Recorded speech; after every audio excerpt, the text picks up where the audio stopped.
Ebben a záró részben, ami most elkövetkezett, arra kérlek titeket, hogyha valami még ebben a digitális detox témában a kamaszok kapcsán eszetekbe jut, azt esetleg osszátok meg, illetve szeretnék egy összefoglalót tőletek, hogy mikről is beszéltetek, és milyennek az egésznek a tanulsága. Hát talán én kiemelném azt, hogy azért, hogyha esetleg attól tart valaki, hogy hogyan fog erre reagálni a környezete, szóval, hogy az érthető, hogyha rosszul esünk, hogyha a többiek mondjuk ezt ellenzik, vagy nem nézik jó szemmel, vagy esetleg ennél drasztikusabb válaszokat adnak erre a dologra, és hogy közben vannak olyan esetek, amikor lehet, hogy csak jobban félünk attól, hogy ez így lesz, és aztán a valóságban kellemesen csalódunk, de az is lehet, hogy tényleg azzal fogunk szembesülni, hogy mások annyira nem értik meg a mi motivációnkat vagy érzéseinket.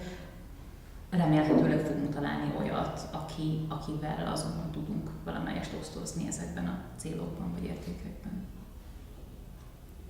És valahogy talán az, hogy ebben nagyon fontos, hogy megtaláljuk azt, hogy nekünk mi az, ami még egy kényelmes vagy egy elviselhető mértékű detox. Az, hogy nekem az fér bele, hogy napi 2 órát nem telózok, vagy én most tökre kíváncsi vagyok, hogy ez milyen, próbáljuk ki azt, hogy 10 nap, próbáljuk ki azt, hogy egy hónap. Tehát, hogy ez, hogy ez telefonozás, vagy videójáték, vagy hogy miben. Ebben megtalálni a kényelmes, vagy egy picit több, mint a kényelmes kereteket. És akkor ebben lehet kísérletezni, hogy ez egy izgalmas dolog tud lenni, hogy akkor tök sok funkció van, akár a telefonon, akár a gépen abból, hogy én most fekete-fehéren nézem csak a videókat, az is egy izgi dolog, kevesebb az inger, az is valamilyen szintű detox lehet. Az, hogy beállítok fókuszidőket, hogy most csak tanulok, most alszom, most ennyi értesítést kapok, mert most ez érdekel, de mondjuk hívni azért lehessen engem. Tehát, hogy ebben kicsit kísérletezni, hogy én hogyan vagyok elérhető, nekem mi a kényelmes, és mindig egy kicsit több kihívást tenni ebbe, hogy próbáljuk meg azt, hogy mi fér még esetleg pluszba bele ebbe nekem. És talán az fontos, hogy mondjuk az idő helyett, amit akár doomscrollolással, akár mással töltök, hogy így lehet, hogy visszahozunk oda valami régi hobbit, lehet, hogy valami új dolgot tudunk felfedezni. Ez az egész arról szól, hogy gazdagítsuk a saját életünket, és nem arról, hogy megfosszunk magunktól valamit. És utána az, hogy a telefon egy eszköz, amit sokszor így nagyon feljogosítunk olyan akár szerepekbe, vagy érzem, hogy iszonyatosan kötődünk hozzá, hogy ott van, ha nincs ott a zsebünkben, már elkezdünk azon gondolni, hogy Jézusom, hol lehet? Vagy amikor csak szimplán nem találjuk, vagy azt érezzük, hogy eltelt 3 óra, és még nem néztem meg, és most elárasztanak ez üzenetek, vagy nem.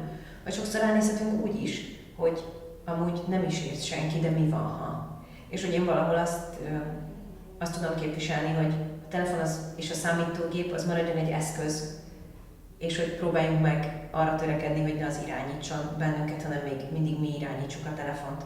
Mert nekem az egy nagyon erős szembetűnő ilyen élmény volt, amikor így végig gondoltam, hogy egy nap mennyi simogatást adok a telefonomnak, mennyiszer húzom a képernyőn az ujjamat, vagy mennyiszer nyomkodom, és hányszor érek hozzá amúgy a valódi kapcsolataimhoz, a társas kapcsolataimhoz, a barátaimhoz, a férjemhez, a cimboráimhoz. És hogy ez nekem annyira ijesztő, hogy annyira sokat érintjük meg a telefonunkat, és annyira eltávolodunk közben másoktól, hogy én ebben szeretném, így nem tudom, így kicsit a harmóniát erősíteni, vagy így felhívni erre a figyelmet.